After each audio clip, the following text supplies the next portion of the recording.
Mateus,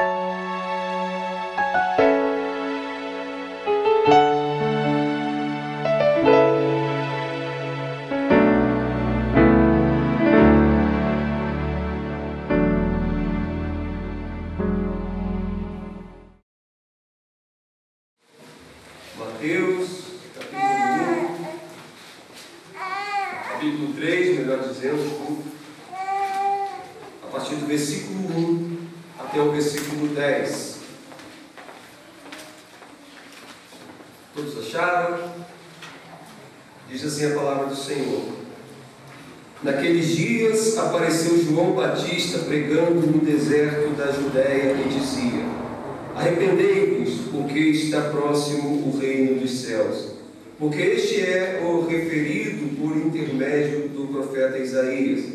Vós do que clama no deserto, preparai o caminho do Senhor, endireitai as suas veredas. Usava João vestes de pelos de camelo e um cinto de couro.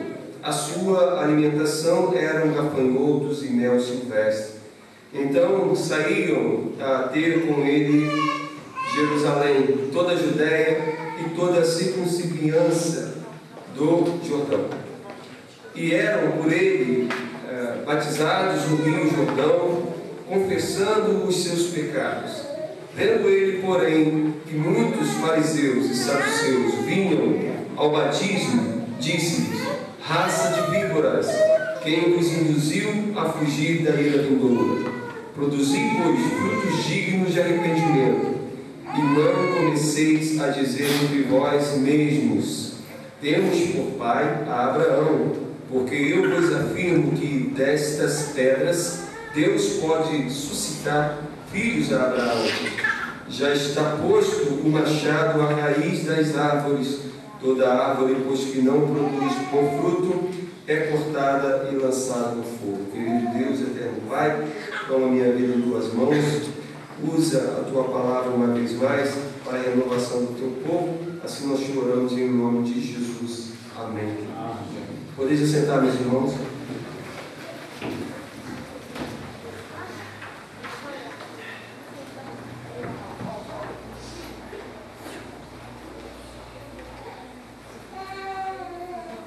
Meus irmãos queridos,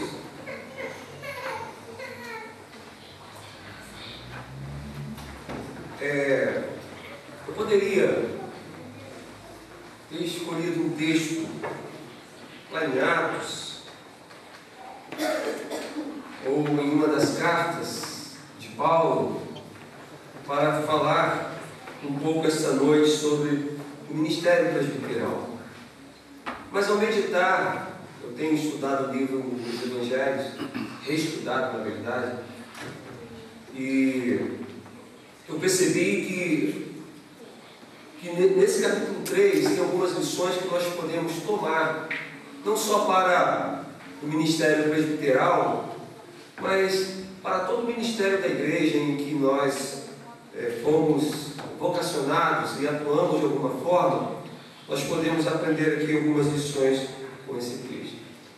Em especial hoje, que é o dia que se comemora o dia do presbítero presbiteriano, da igreja presbiteriana, é importante a gente saber que o presbítero é aquele que é eleito pela igreja e ordenado por um concílio, né? No caso o conselho da igreja, para dirigir e administrar uma igreja local. Então o presbítero, ele tem essa função. E quando nós olhamos para a Bíblia e vemos aí a palavra presbítero no grego, que significa ancião e bispo, que quer dizer pessoas mais experientes, mais velhas, que são eleitas pelo povo de Deus para dirigir então o povo do Senhor. Isso aconteceu no surgimento da igreja no Novo Testamento. E a função do presbítero envolve algumas áreas, como a área do ensino, a área do pastoreio, do governo e da disciplina. E em nossa igreja nós temos duas classes de presbíteros. Temos o presbítero docente, que é praticamente um pastor, que é o presbítero e que ele tem a sua função de ensinar, né, a igreja, essa é a sua principal função, mas nós temos também o presbítero regente,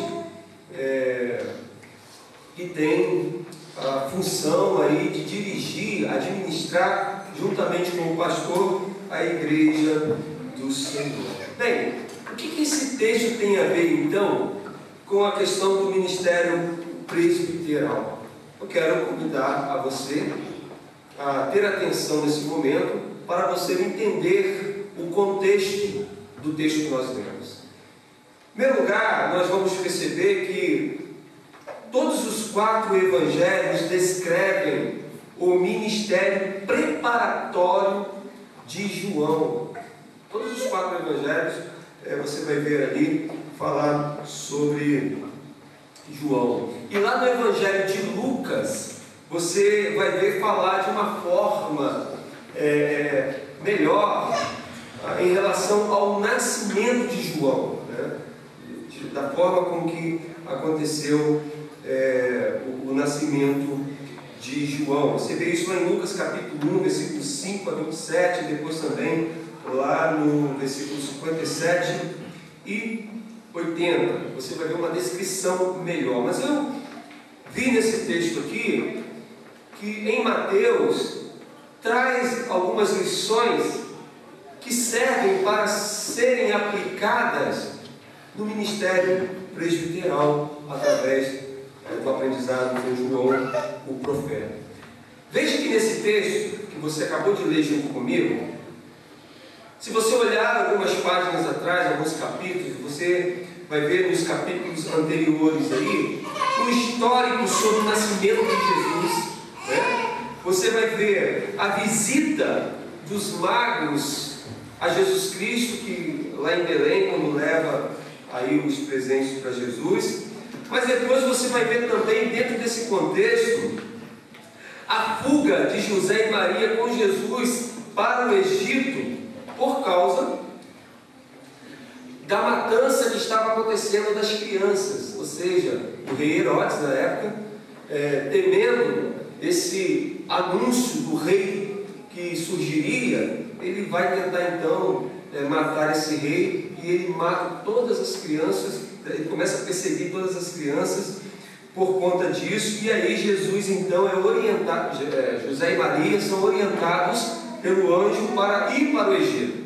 E eles vão para o Egito, e depois o que vai acontecer? O rei Herodes ele vai morrer. E parece que o próprio Deus é quem faz isso, pela forma horrenda em que Herodes ele morre. Depois que Herodes ele morre, José e Maria são orientados a ir para as terras israelitas, mas quando eles chegam lá, eles percebem que quem está agora no governo é o filho de Herodes, né?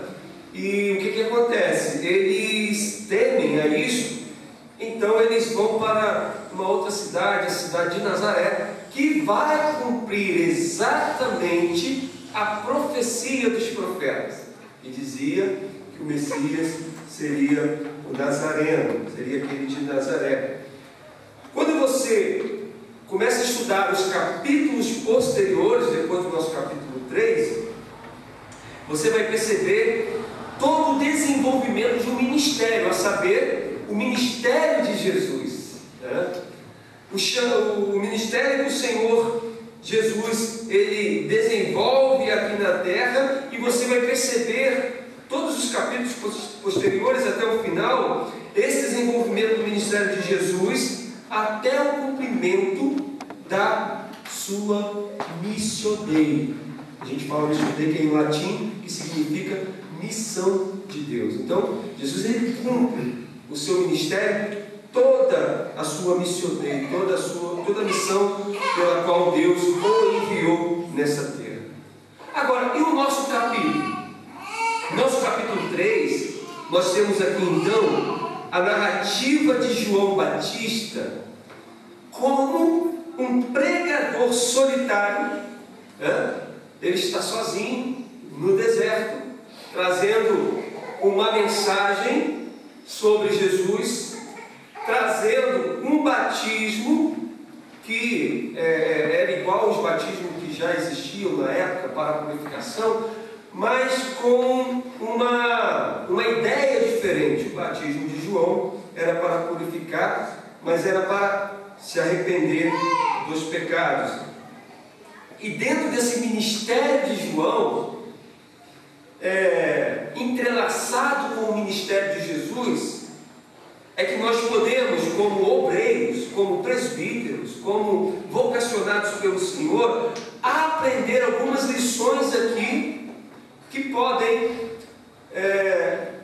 ser princípios para a nossa vida ministerial.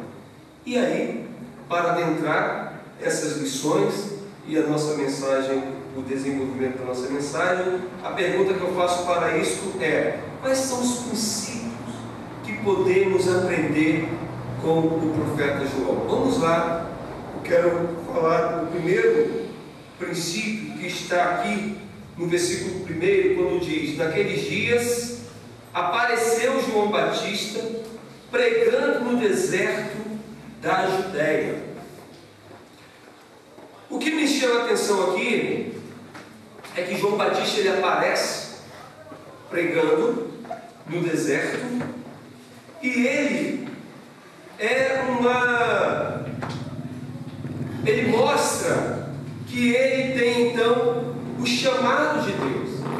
Ele foi chamado por Deus para aparecer exatamente naquele momento para pregar. E Deus leva João Batista para o deserto. E lá no deserto, ele vai sobreviver com um certo tipo de alimento e vai se vestir com um certo tipo de roupa. E isso tem alguma coisa a nos ensinar. Em primeiro lugar, eu percebo aqui que João Batista estava pregando em um lugar muito incerto,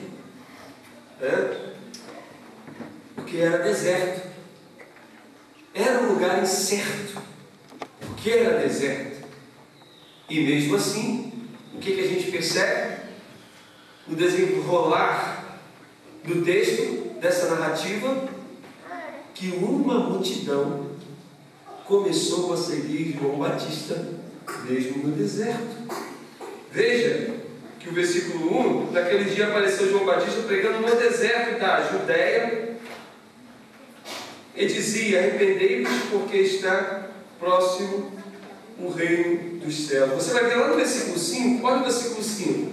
Versículo 5 diz: então saíam a ter com ele Jerusalém, toda a Judéia e toda a circunvizinhança do Jordão. Então começa a vir as pessoas da Judéia, as pessoas vizinhas daquele lugar, e iam lá para ver João pregar.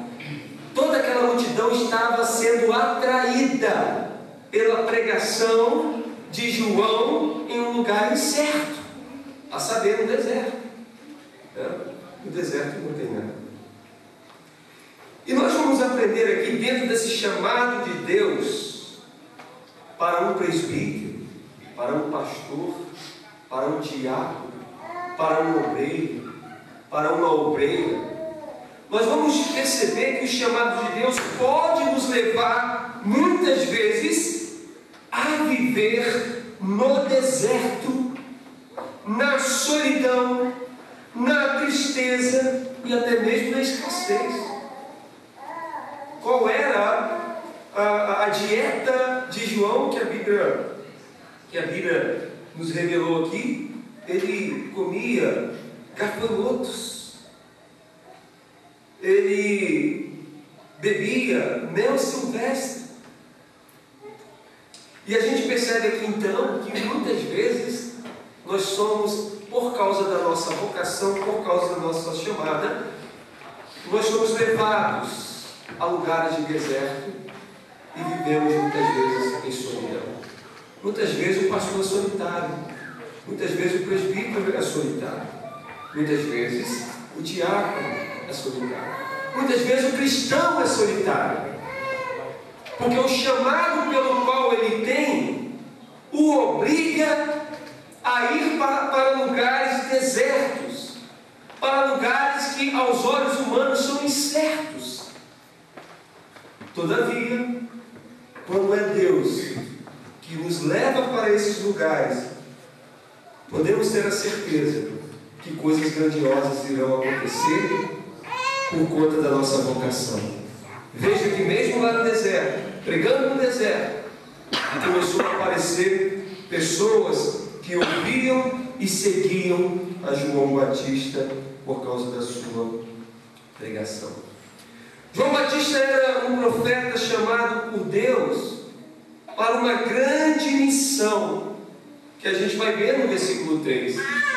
Veja comigo mais uma vez o versículo 3. Porque este é o referido por intermédio do profeta Isaías, ou seja, João Batista foi citado por Isaías, foi proferido por Isaías: voz do que clama no deserto, preparai o caminho do Senhor, endireitai as suas veredas. Qual era a missão do ministério do profeta João? Preparar o quê? O caminho do Senhor. Aonde? No deserto. João tinha essa missão. João tinha esse propósito de vida. João, ele foi chamado para desenvolver esse ministério. E eu fico pensando que existem muitas pessoas que não têm um chamado para uma determinada coisa, e mesmo assim ela faz. Mas pode até aparentemente estar tendo sucesso, estar sendo profícuo, mas nós precisamos ter a certeza daquilo que nós fazemos, se verdadeiramente temos esse chamado. Eu preciso fazer isso. Eu preciso olhar para dentro de mim e me perguntar: será que realmente eu sou um presbítero? Fui chamado, vocacionado para isso? Cada um de nós precisa ter essa avaliação, porque o que mais nós temos visto nesse tempo é pessoas que querem um chamado, que querem um dom, que querem um talento, mas para estarem no palco, para estarem sendo vistos, para estarem em evidência, para ganharem algum benefício, alguma coisa com aquilo que se tem. E para onde que João Batista está sendo levado para cumprir a missão dele? Para o deserto. E a missão de João Batista é preparar o caminho do Senhor. E o versículo 3 nos mostra essa verdade. E quando nós olhamos para nós, para os dias de hoje, para a igreja contemporânea, para os obreiros hoje, para os profetas de hoje, para os presbíteros hoje, nós vamos perceber que estamos vivendo também, de certa forma, um deserto.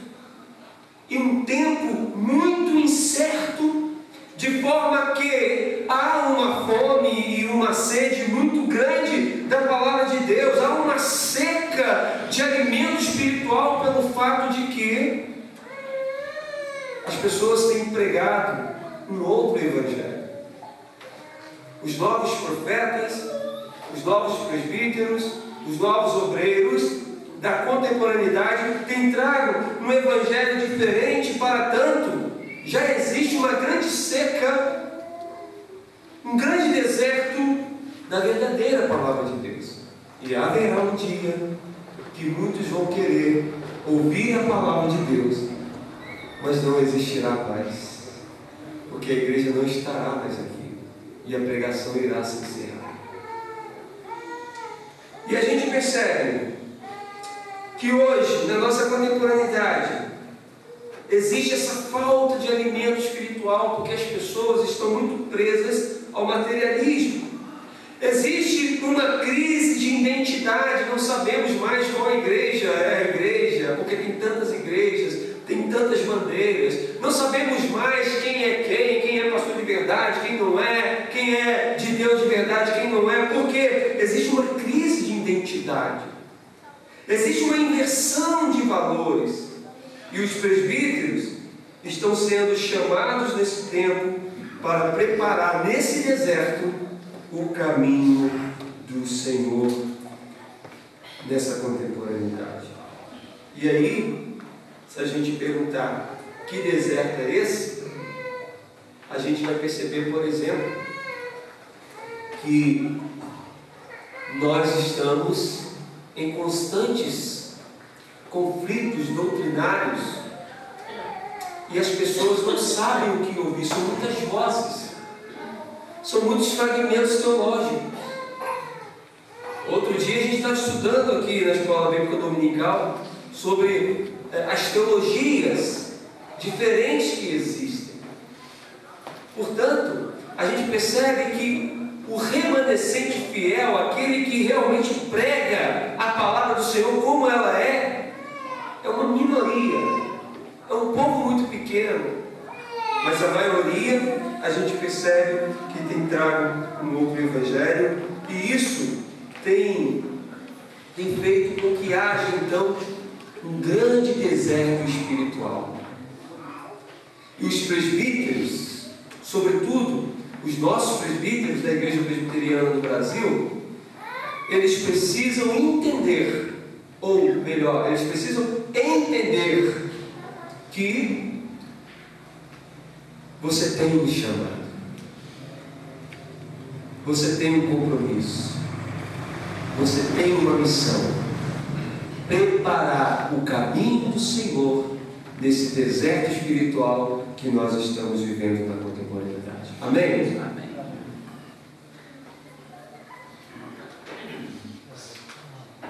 Mas há um segundo princípio. Nós estamos falando sobre 4 princípios para o ministério presbiteral. O primeiro é o princípio do chamado. Você tem que ter chamado. Você tem que saber para que você está aqui, para que você veio. Qual é a sua missão, qual é o seu propósito. Você tem que entender isso e aparecer, como João apareceu pregando o Evangelho. Em segundo lugar, você tem que ter um princípio. O segundo princípio que eu aprendo aqui para o ministério presbiteral é a mensagem de Deus. João, ele simplesmente não apareceu falando as mesmas coisas que os fariseus e os saduceus falavam, mas ele apareceu falando sobre o Messias, sobre o reino que está próximo e sobre o arrependimento. Então a pregação de João Batista tinha 2 temáticas. A primeira era arrependimento e a segunda era que o reino está próximo. Então João Batista tinha uma mensagem, tinha algo para passar, tinha algo de Deus para passar. E quando ele falava sobre arrependimento, ele estava ensinando as pessoas que estavam seguindo.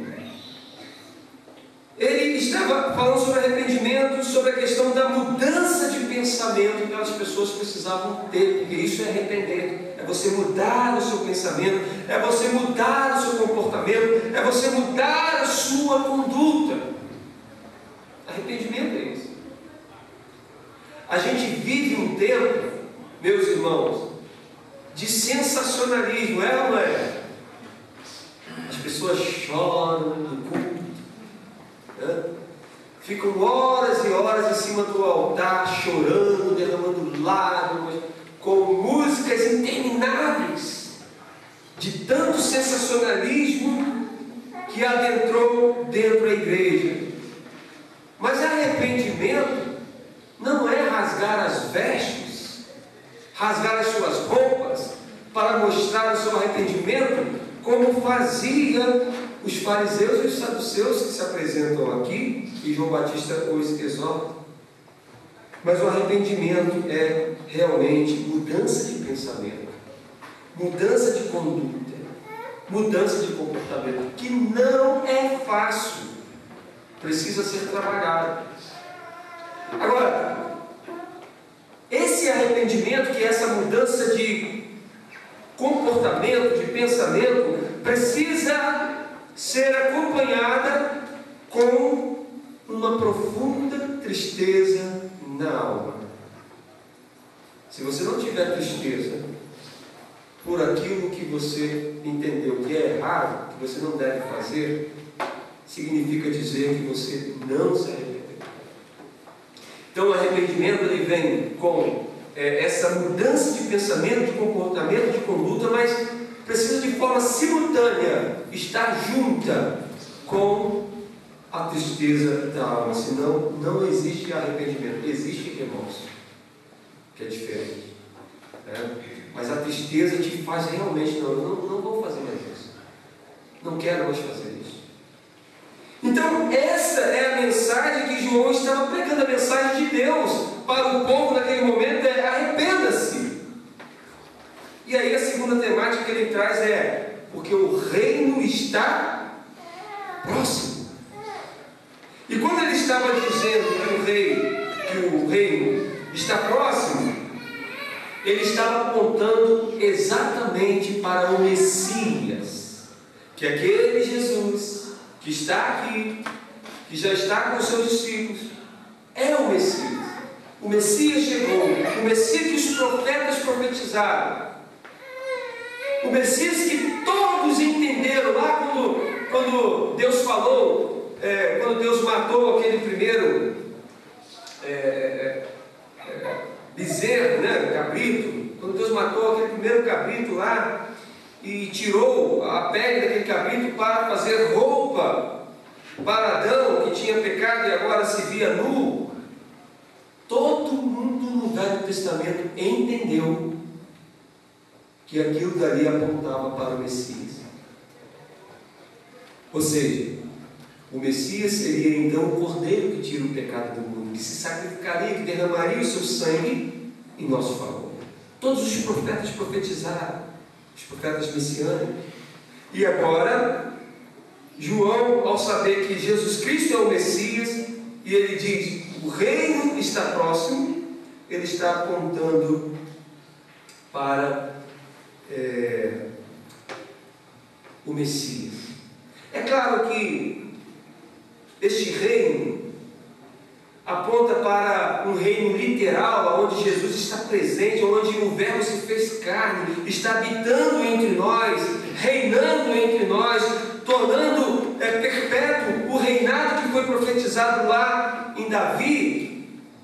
Mas também este reino aponta para o sentido espiritual, de forma que agora em Jesus Cristo nós temos que viver uma vida espiritual para termos relacionamento com Deus.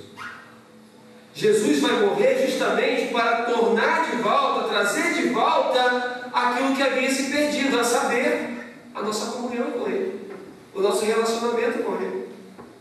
Por isso ele envia Jesus. E agora João ele está dizendo: o reino está próximo, porque esse Jesus é o Messias. Ele vai morrer e tomar de volta para Deus o relacionamento entre Deus e o homem. E Ele é o único mediador que faz isto acontecer. A pergunta que nós fazemos para a contemporaneidade, para os profetas de hoje, para os presbíteros hoje: para quem a nossa pregação está apontando? Será que quando eu prego aqui, eu estou falando de mim mesmo, das minhas habilidades de pensamento, no tocante àquilo que eu estudo, e aí a glória é para mim, o louvor é para mim? Ou será que eu sempre nas minhas mensagens coloco Jesus Cristo como centro da minha pregação? Eu falo aquilo que Ele está falando na Bíblia. eu não posso dizer outra coisa. Por que a gente precisa se perguntar isso? Porque na contemporaneidade nós precisamos ter, como João, a mensagem de Deus e não a mensagem antropocêntrica, não a mensagem do homem. Eu poderia citar aqui alguns pregadores antropocêntricos que nós aqui, Igreja Presbiteriana de Maria Mendonça, assiste e compartilham, que são mensagens antropocêntricas, que são mensagens que estão tirando a glória de Deus e colocando a glória do homem, exaltando o homem. E nós temos muito coach hoje como pastor, nós temos muitas estrelas gospel hoje, que mexe com o ego das pessoas, mexe com as emoções das pessoas, mas essas mensagens não são mensagens de Deus. A mensagem de Deus qual é? Qual é a mensagem de Deus? O que João pregava? Arrependei-vos. Arrependam-se, porque o reino está próximo. As mensagens hoje assim estão obsoletas. Então nós precisamos, nesse tempo, como presbítero, seja presbítero docente, seja presbítero regente, nós precisamos ter no nosso coração, no nosso ministério, a mensagem de Deus. Eu sempre me preocupo com isso, irmãos, porque eu estudo outras coisas e vocês sabem disso. Estudo história, estudo psicologia, estudo outras coisas, estudo filosofia, estudo outras coisas para eu me aprimorar. Eu não leio só a Bíblia, eu leio outras coisas. Mas quando eu subo aqui para pregar, eu fico atento para ver se eu vou realmente trazer o que a Bíblia está dizendo, ou se eu vou fazer como os filósofos antigamente, que misturavam e faziam uma salada de forma que houve muitas divisões na igreja por causa desse pensamento. O presbítero, ele precisa, nesse tempo antropocêntrico dentro da igreja, ele precisa estar esperto, estar atento para trazer a mensagem de Deus. Qual o segundo princípio, então, para o ministério presbiteral? O primeiro é desenvolver o chamado, o segundo é trazer a mensagem de Deus. Mas há aqui uma terceira lição, um aprendizado com João, que está nos versos 3 e 4.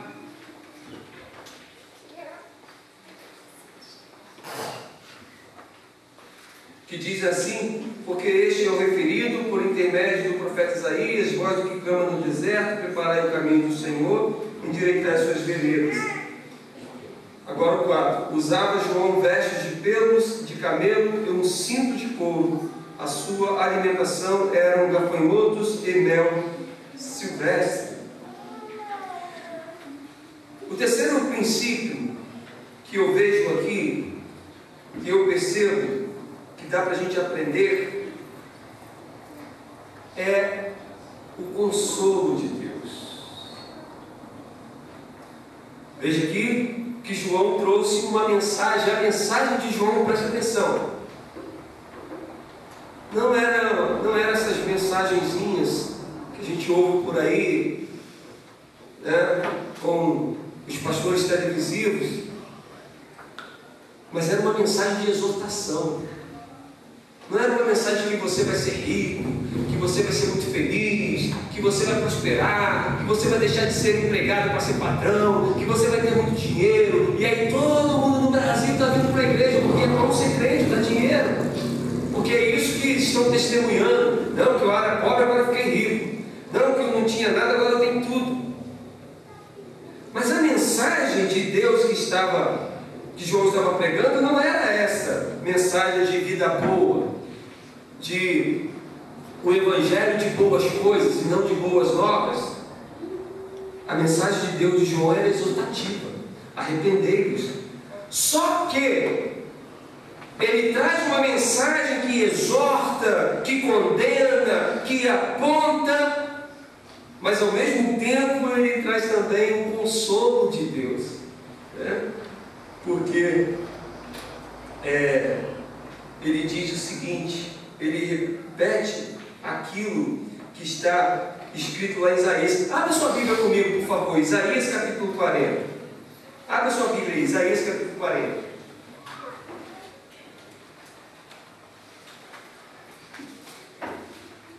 Olha a profecia de Isaías sobre o que esse profeta João iria dizer, preparando o caminho do Senhor. Isaías, versículo 1 até o 3 diz: Consolai, consolai o meu povo, diz o vosso Deus. Falai ao coração de Jerusalém, bradai-lhe que já é findo o tempo da sua milícia, que a sua iniquidade está perdoada, e que já recebeu em dobro das mãos do Senhor por todos os seus pecados. Vós do que clama no deserto, preparai o caminho do Senhor, endireitai o ermo vereda a nosso Deus. Então, veja que a pregação de João Batista, ela vinha com a mensagem de exortação de Deus e de forma simultânea com o consolo de Deus. E eu aprendo, sabe o que, irmãos, com isso aqui? Que se você não for sensível quando você ler a palavra de Deus, se você deixar a sua natureza pecaminosa te dominar, você só vai exortar, você só vai apontar, você só vai julgar e vai esquecer o consolo. Não existe palavra de Deus para o povo seu de exortação que não tenha o acompanhamento do consolo.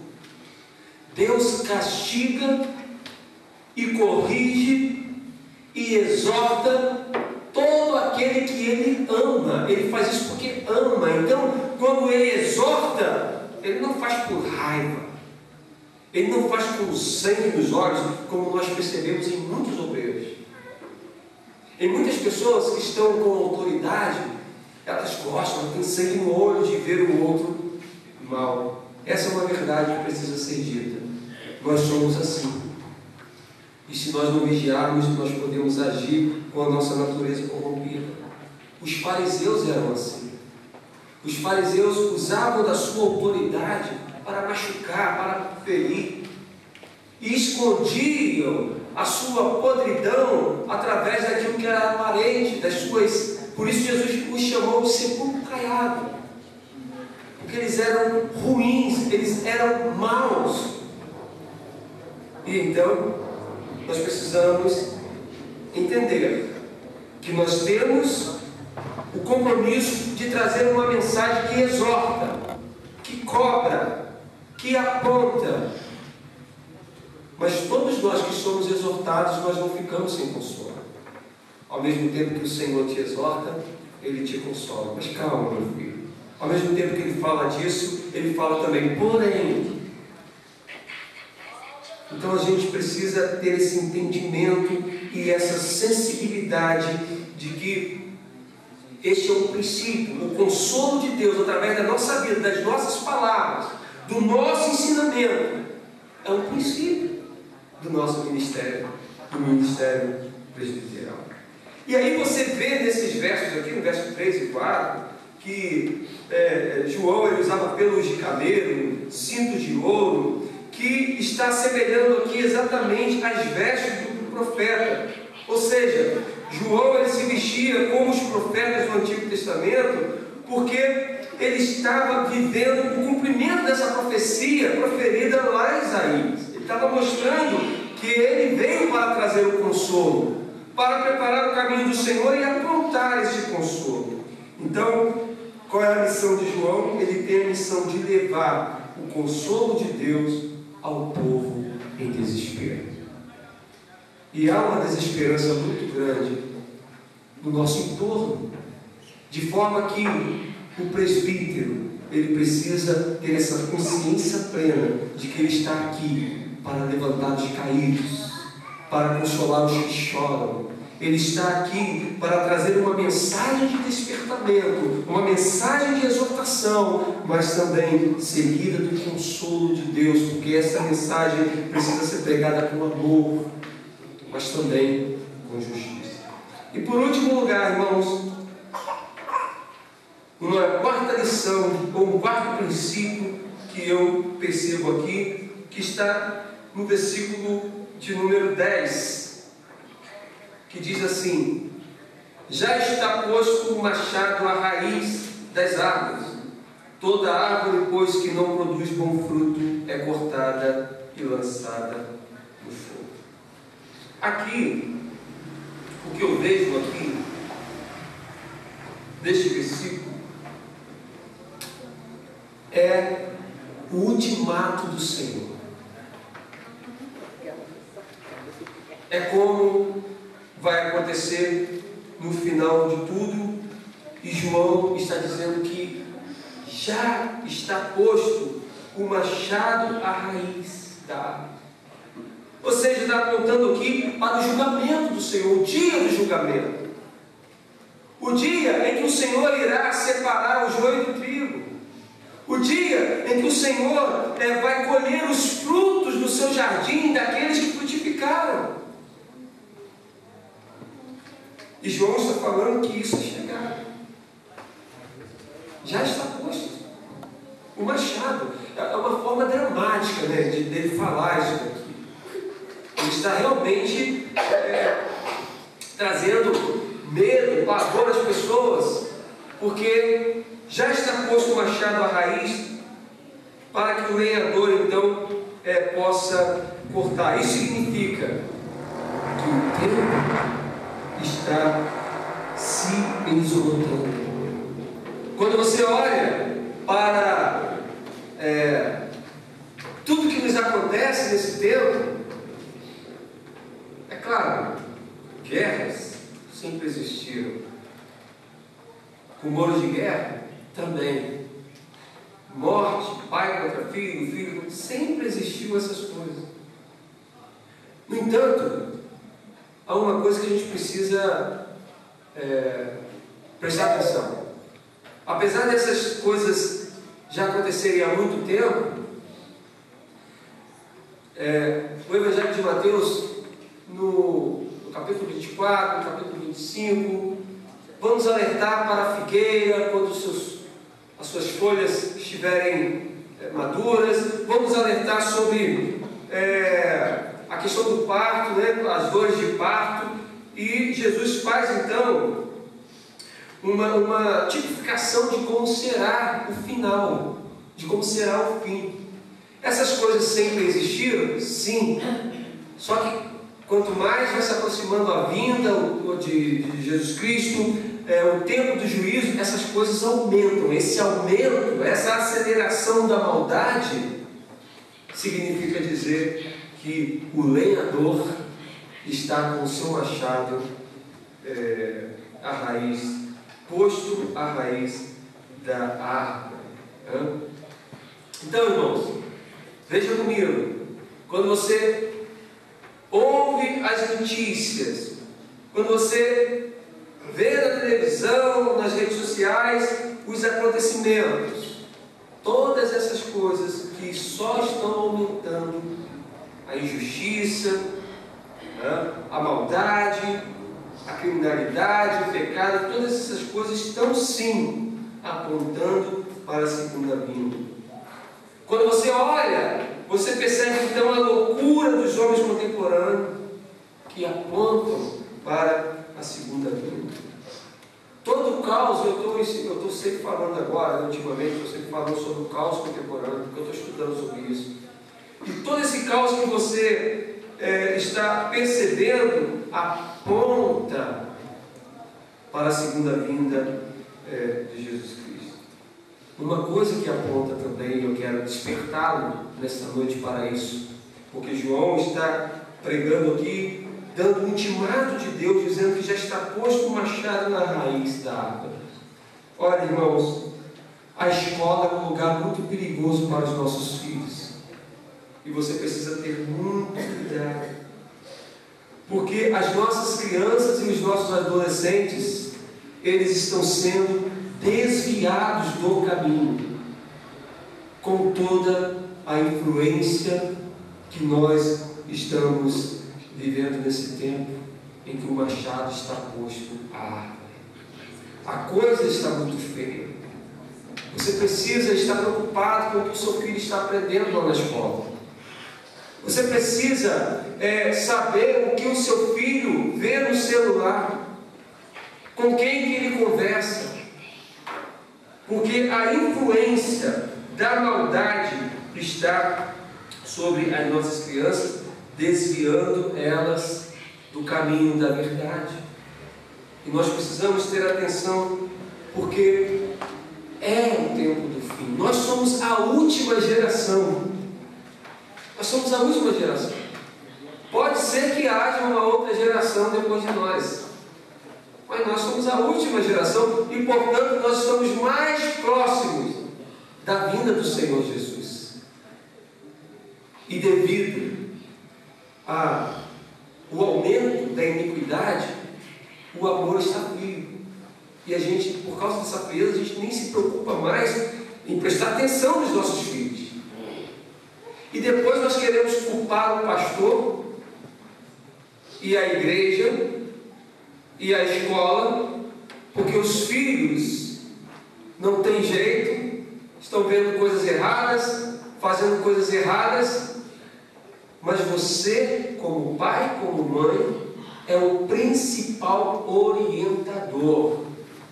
A responsabilidade é sua.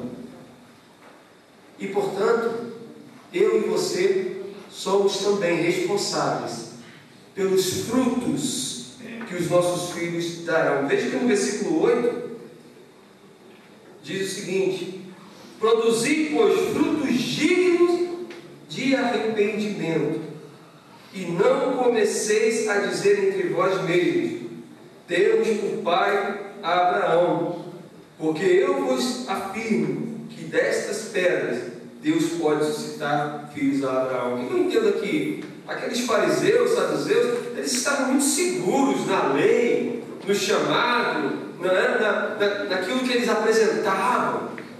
Eles confiavam muito. Não, a gente é de Abraão, nós somos Israel de Deus, nós somos escolhidos de Deus. Eles estavam muito seguros nisso, né? Estou terminando, irmãos.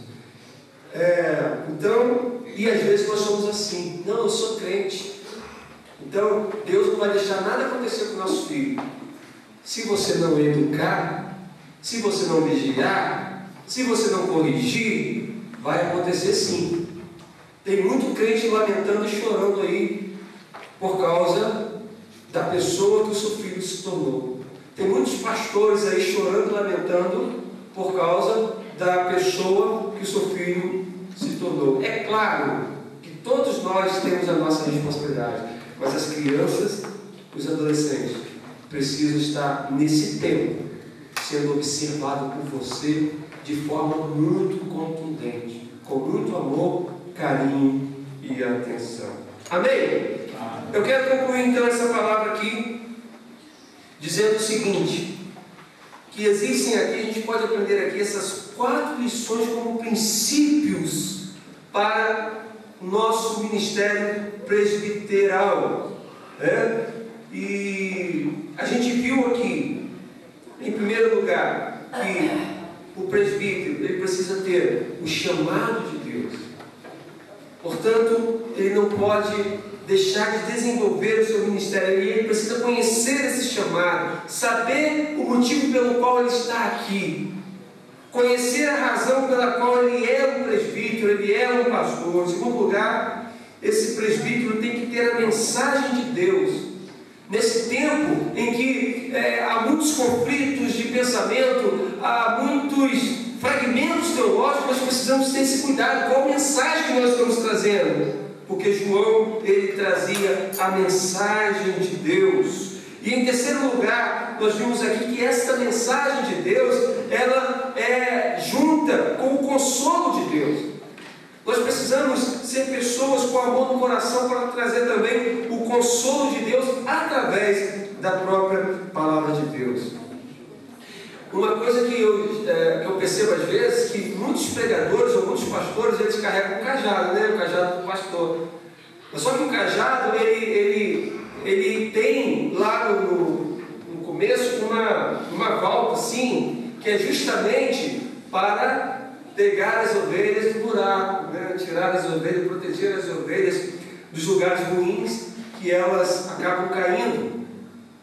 No entanto, alguns pregadores contemporâneos, eles estão cortando aí essa parte do cajado, porque o cajado só serve para bater, e não para trazer a ovelha de volta. Então nós precisamos ter cuidado, porque a mensagem de Deus, ela é uma mensagem que exorta, mas ela também é uma mensagem que consola e traz a esperança para aquele que as ouve.